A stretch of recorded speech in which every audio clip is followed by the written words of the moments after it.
10 अक्टूबर 2025 से एक पत्नी अपने पति की लंबी आयु के लिए करवा चौथ का व्रत करती है। बाकी जैसे ही पति अपने कामकाज से खाली होता है, दोपहर में ही घर आ जाता है और अपनी पत्नी से कहता है कि तुम मेरी लंबी आयु के लिए व्रत की हो, तो मैं भी तुम्हें कुछ तोहफे देना चाहता हूँ, कुछ गिफ्ट देना चाहता हूँ, जिसके लिए मैं बाजार जा रहा हूँ। पति ये बात अपनी पत्नी से कहता है और उसको तोहफा देने के लिए, उसको गिफ्ट देने के लिए वो बाज़ार ख़रीदारी करने के लिए चला जाता है। बाकी जैसे ही शाम को घर वापस आता है, जो घर का नज़ारा होता है, जो मंजर होता है, उसको देखने के बाद उसके होश ही उड़ जाते हैं। तो आखिरकार उसके साथ क्या होता है, इसको जानने के लिए हमारे साथ वीडियो में अंत तक बने रहिएगा। नमस्कार, मैं सावित्री यादव आप सभी का एक बार फिर यस के वारदात तक के एक नए एपिसोड में स्वागत करती हूँ। उम्मीद है हमारे यस के वारदात तक की सारी फैमिली अच्छी होगी, अपना और अपनों का ख्याल रख रही होगी। दरअसल आज की जो घटना है उसको सुनने के बाद एक बहुत बड़ी सीख मिलने वाली। मैं बात कर रही हूँ उत्तर प्रदेश का एक ज़िला लगता है अमेठी, और इसी अमेठी का एक थाना लगता है जामुर, और इसी जामुर थाना क्षेत्र का एक गांव लगता है टिकरा। इसी टिकरा का रहने वाला अमरजीत, जिसकी उम्र 25 साल होती है। अमरजीत पढ़ने लिखने में तेज़ तर्राक तो होता है, पर कुछ घर के जिम्मेदारियों के चलते, पैसे रुपये की कमी के चलते वो ज़्यादा पढ़ाई कर नहीं पाता। उसके पिता इस दुनिया में होते नहीं, एक माँ होती, और अमरजीत के कंधे पे सारे घर की जिम्मेदारी आ जाती है। अपना काम काज करके, मेहनत मजदूरी करके अपनी माँ और अपना ख्याल रखता था। 2021 में अमरजीत की शादी आरती कन्नौजिया से होती है। आरती कन्नौजिया जो कि उत्तर प्रदेश के सुल्तानपुर की रहने वाली होती है। जब आरती कन्नौजिया से अमरजीत की शादी हो जाती है 2021 में दिसंबर के महीने में, अमरजीत अपनी पत्नी की जिम्मेदारियों को देखते हुए अब ज़्यादा घर से बाहर रहता, मेहनत मजदूरी करता, पर उतने पैसे नहीं हो पाते जिससे कि वो अपनी माँ की दवा इलाज करा सके और घर का खर्च उठा सके। धीरे धीरे वक्त गुजरता है और वक्त के साथ 2022 में मई के महीने में अपनी पत्नी से कहता है कि मैं चाहता हूँ कि मैं कहीं बाहर जाके कुछ काम काज कर लूँ, जिससे घर परिवार अच्छे से चल सके, आगे और भी जिम्मेदारियाँ बढ़ेंगी।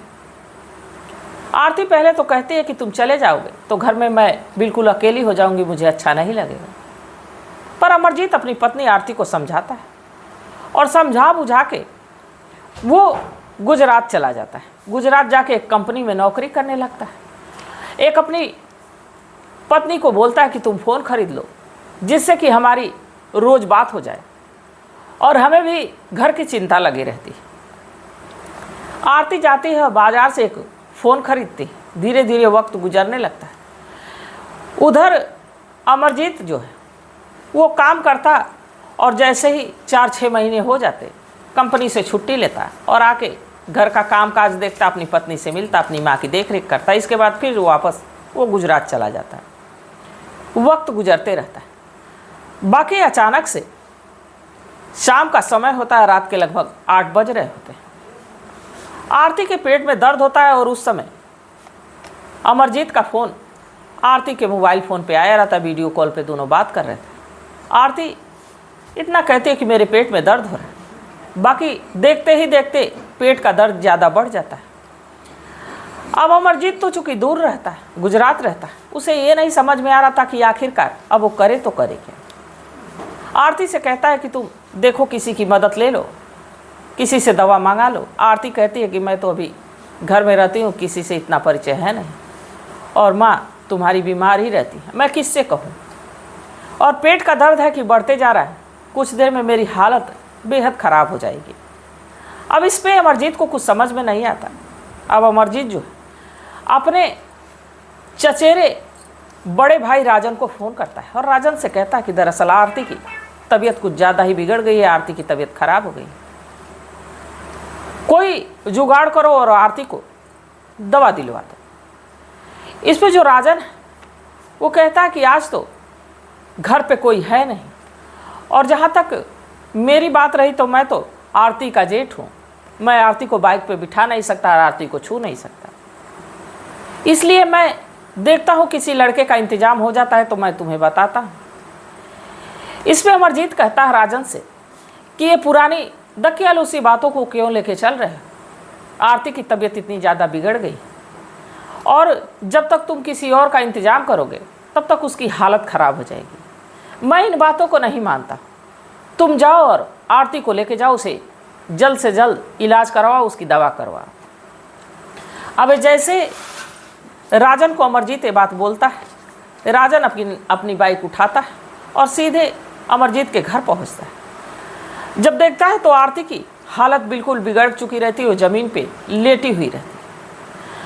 अब राजन जाता है और राजन जाके आरती को उठाता है और उठा के उसे पकड़ के बाहर लेके आता है, बाइक पे बिठाता है और शहर जाता है। शहर जाके उसे एक डिस्पेंसरी में इलाज करवाता है, दवा दिलवाता है, इंजेक्शन लगवाता है। कुछ देर वहाँ इंतज़ार करता है कि तबीयत थोड़ी ठीक हो जाए, पेट का दर्द थोड़ा कम हो जाए, इसके बाद यहाँ से चला जाए। कुछ देर के बाद थोड़ा पेट का दर्द जब आराम होता तो राजन आरती को फिर बाइक पे बिठाता है और घर के लिए निकलता है। तब रास्ते में जब आरती थोड़ी ठीक हो गई रहती है तो राजन कहता है कि ऐसा समय आ गया कि ना चाहते हुए मुझे तुम्हें छूना पड़ा, चूँकि मैं तुम्हारा जेठ हूँ, भले अभी मेरी शादी नहीं हुई पर उम्र में मैं अमरजीत से बड़ा हूँ, इसलिए मैं तुम्हारा जेठ हूँ। और जहाँ तक हमारी परंपराओं की बात की जाए, कुछ रीति रिवाज की बात की जाए, तो हमारे धर्म में जेठ अपने छोटे भाई की बीवियों को छूते नहीं है और मैंने तो तुम्हें छू दिया। अब इसी बात को लेकर दोनों में बातचीत होती है। आरती भी हंसने लगती है, कहती है कि ये तो वक्त का तकाजा है।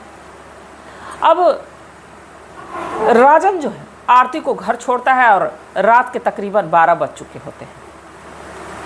इसके बाद घर छोड़ के राजन घर चला जाता है। बाकी जैसे ही अगली सुबह होती है, ये राजन आरती के घर आता है, अमरजीत के घर आता है और आरती से पूछता है कि तुम्हारी हालत कैसी है। आरती मुस्कुराते हुए कहती है कि आपने दवा दिलवाई है तो जाहिर सी बात है कि मैं ठीक ही हो जाऊंगी। अब इस पे दोनों की बातचीत होती है। यही राजन जो है कहता है कि तुम मेरी छोटे भाई की पत्नी हो, बहू, और जहाँ तक जेठ का सवाल रहा तो जेठ तो छूते नहीं और मैंने तुम्हें छुआ है, तो इसके लिए तुम्हें मुझे कुछ देना चाहिए। इस पे आरती कहती है कि जब वक्त आएगा तो मैं ज़रूर आपको दे दूँगी। अब दोनों में हंसी मजाक होता है, राजन वहाँ से चला जाता है। बाकी अब अक्सर राजन का आना जाना आरती के घर हो जाता और जब आता तो ये बात कहता कि मैंने तुम्हें एक बार छुआ है और उस छूने का तुम्हें मुझे कुछ देना चाहिए। इस पे आरती कहती कि समय आने पे मैं ज़रूर दे दूँगी। वक्त गुजरते रहता है, धीरे धीरे समय बीतते रहता है। बाकी रात के तकरीबन 10 बज रहे होते। एक दिन अमरजीत का फ़ोन आया रहता है। जैसे अमरजीत का फ़ोन कटता है वैसे राजन का फ़ोन आरती के नंबर पे आता है और राजन कहता है कि आज मुझे तुमसे कुछ कहना है। इस पे आरती पूछती है कि क्या हुआ, कोई बात है क्या। इस पे जो राजन है वो कहता है कि दरअसल तुमने कहा था कि मैंने तुम्हें छुआ है तो मुझे कुछ तुम्हें देना होगा, मैं चाहता हूँ कि क्यों ना आज ही वो दे दो। इस पे आरती हंसते हुए कहती कि रात को, और वो भी आप आज क्या मांगने वाले। राजन कहता है कि मैं दोबारा से तुम्हें छूना चाहता हूँ, वो इजाज़त मुझे चाहिए। आरती हंसते हुए कहती कि ठीक है, इसमें सोचने वाली क्या बात है। इतने पे कॉल कट हो जाती है और जो राजन वो दरवाजे पे आ जाता है और जब दरवाजे पे आ जाता है तो जैसे लग रहा था कि शायद आरती भी पहले से ही इंतज़ार कर रही थी। दरवाज़ा खोलती, राजन भीतर जाता है। दोनों एक दूसरे के करीब बैठ के बातचीत करने लगते हैं। धीरे धीरे घंटे भर बात करते हैं। बाकी इसी बीच दोनों के बीच कुछ ऐसा होता है जो कि समाज उसकी इजाज़त नहीं देता है। दोनों में गलत संबंध बनता है, दोनों नाजायज़ संबंधों में जुड़ जाते हैं।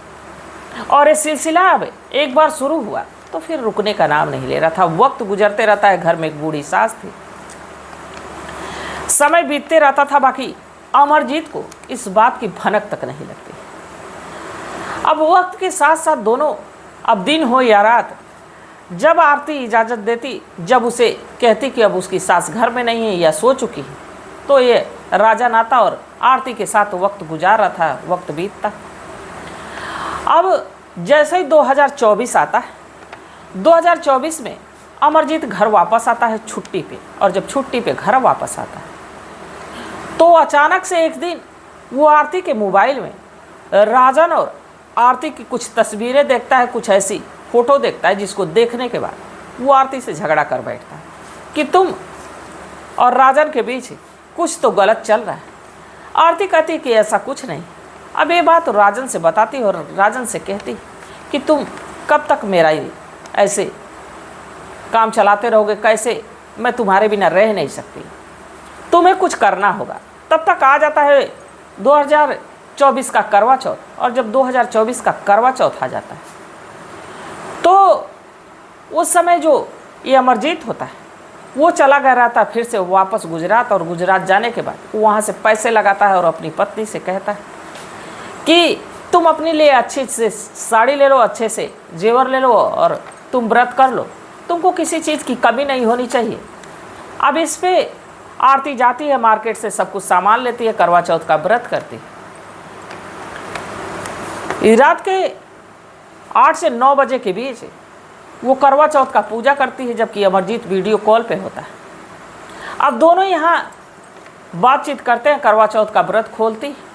बाकी इसके बाद जब फ़ोन कट जाता है तो अब वो राजन के आने का इंतज़ार करती है, और जैसे ही राजन घर में आता है, राजन को देख के अपना व्रत तोड़ती है और कहती है कि ये करवा चौथ का व्रत मैंने अमरजीत के लिए नहीं किया था, जबकि मैं तुम्हारे लिए की, और कब तक ऐसे छिप छिपा के मैं तुमसे मिलती रहूँगी, कब तक ऐसे चलते रहें। राजन कहता है कि बहुत जल्द ना सिर्फ मैं तुमसे शादी करूँगा, बल्कि पूरे समाज के भीतर तुम्हारे साथ रहूँगा। अब यही बात कहता है, धीरे धीरे वक्त गुजरने लगता है, आ जाता है साल 2025। 10 अक्टूबर 2025 को करवा चौथ का व्रत, और इसी बीच अमरजीत घर पे आया होता है। अमरजीत कुछ कामकाज से सुबह के ही समय घर से जाता है, बाकी दोपहर तक वापस आता है और अपनी पत्नी से कहता है कि दरअसल मैं तुम्हें अच्छा सा तोहफा देना चाहता हूँ, अच्छा सा गिफ्ट देना चाहता हूँ, जिसके लिए मैं बाज़ार जा रहा हूँ, तुम बाकी का घर का काम निपटा लो। धीरे धीरे समय गुजरता है, और इस समय के साथ जो आरती होती वो सारे काम काज निपटा तो लेती, बाकी जैसे ही शाम होती, ये जो अमरजीत बाज़ार से अपनी पत्नी के लिए कुछ अच्छा सा गिफ्ट खरीदता है, जेवर खरीदता है। इसके बाद वो घर लेके आता है कि आरती इसको देखने के बाद खुश हो जाएगी। बाकी जब वो घर में आता है, आवाज़ लगाता है, तो आरती का कोई अता पता नहीं। वो आरती को कई लोगों से पूछता भी है कि आरती को आपने देखा, कोई बताता नहीं। बाकी जैसे शाम के 6 बजते आरती और राजन एक दूसरे के गले में वरमाला डाले हुए आते। जब ये नज़ारा देखता है अमरजीत तो उसके होश ही उड़ जाते। आरती से कहता है कि ये तुमने कौन सा तोहफा मुझे दे दिया। इस पे आरती कहती कि मैं तुमसे तो कब का अलग होना चाहती थी। अब इस पे अमरजीत जो है वहाँ से रोते हुए उठता है और सीधे नज़दीकी पुलिस थाना जामुन में जाता है। जाके थाना प्रभावी जो होते हैं कि विनोद सिंह होते हैं, उनके सामने अपनी पत्नी की करतूतों की गुहार करता है और कहता है कि मेरी पत्नी और मेरे भाई ने मिलकर ऐसा कुछ किया। अब इस पे जो विनोद सिंह होते हैं थाना प्रभारी, वो आरती और इस राजन को बुलाते हैं और बुलाने के बाद उससे पूछते हैं कि तुम लोगों ने जो किया वो ठीक नहीं किया, ये समाज इसकी इजाज़त नहीं देता। आरती को बहुत समझाते बुझाते हैं, उसको बहुत तरीके से समझाते हैं, सलीके से समझाते हैं कि तुम्हें जो गलती हुई वो हुई, तुम्हें अपने पति के पास वापस लौट जाना चाहिए। पर आरती इस पे मानती नहीं। आरती कहती है कि नहीं, अब मेरी आगे की ज़िंदगी जो है राजन के साथ ही गुजरने वाली है। राजन से मैंने शादी कर ली। राजन को भी जो थाना प्रभारी विनोद सिंह होते हैं समझाते हैं, बाकी राजन भी मानने को तैयार नहीं होता है। राजन कहता है कि मैं जब रहूँगा तो आरती के साथ रहूँगा और आरती को वो हर खुशी दूंगा जो कि उसे अमरजीत दे नहीं पाया। आरती कहती है कि ये अक्सर राजन को लेके मुझसे झगड़ता था और मेरे संबंध राजन से जब नहीं थे उसके पहले से ये मुझे कोसता है और रोज़ मारपीट करता है, रोज़ झगड़ा करता है। मैं इसके साथ कतई नहीं रहूँगी। अब जब दोनों इस बात की मंजूरी नहीं देते हैं तो जो विनोद सिंह होते हैं अब वो अमरजीत को समझाते हैं और अमरजीत से कहते हैं कि अगर जो कानूनी प्रक्रिया कुछ करनी हो, क्योंकि तुम्हारे पत्नी से तुम्हारा तलाक हुआ नहीं, तो तुम कर सकते। अमरजीत इस पर रोते हुए कहता है कि नहीं साहब, अगर जो आरती राजन के साथ खुश है तो मैं खुश हूँ, वो राजन के साथ जा सकती है। कम से कम मैं नीले ड्रम के खौफ से तो बचा, कहीं मैं सूटकेस में पैक होने से तो बचा, इसलिए मुझे अब आरती का साथ चाहिए ही नहीं।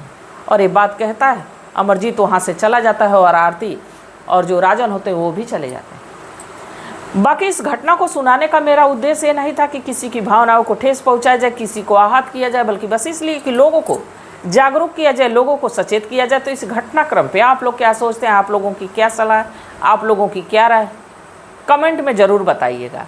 और वीडियो कहाँ से देख रहे हैं, किस इलाके से देख रहे हैं, किस मोहल्ले से देख रहे हैं, किस ज़िले से देख रहे हैं, ये भी ज़रूर बताया करिए, ताकि मैं अगली वीडियो में आप लोगों के नाम के साथ आपके इलाके, आपके मोहल्ले, आपके कस्बे का नाम भी मैं ले सकूं।